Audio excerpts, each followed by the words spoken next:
Driver సుబ్రహ్మణ్యంను దారుణంగా హత్య చేసి శవాన్ని డోర్ డెలివరీ చేశారని మృతుడి తల్లి రాజమహేంద్రవరంలోని ప్రత్యేక కోర్టులో కన్నీటి పర్యంతమయ్యారు. సుబ్రహ్మణ్యం హత్య కేసులో ఆమె సాక్ష్యం చెప్పారు. రాజమహేంద్రవరం స్పెషల్ కోర్టులో రెగ్యులర్ విచారణ ప్రారంభమవగా ప్రధాన నిందితుడు అనంతబాబు, రెండో నిందితురాలు లక్ష్మీదుర్గను పోలీసులు కోర్టులో హాజరుపరిచారు.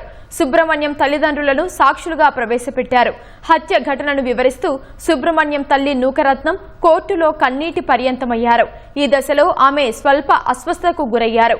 మరోవైపు ఈ కేసులో ప్రత్యేక పబ్లిక్ ప్రాసిక్యూటర్ ముప్పాల సుబ్బారావు కూడా డీహైడ్రేషన్తో కళ్లు తిరిగి పడిపోవడంతో సాక్షుల తదుపరి విచారణ గురువారానికి వాయిదా పడింది.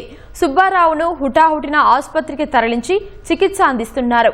గురువారం సుబ్రహ్మణ్యం తండ్రి మరో 2 సాక్షుల వాంగ్మూలాలను కోర్టు నమోదు చేయనుంది. తొలి రోజు విచారణ అనంతరం అనంతబాబును పోలీసులు తిరిగి రాజమహేంద్రవరం జైలుకు తరలించారు.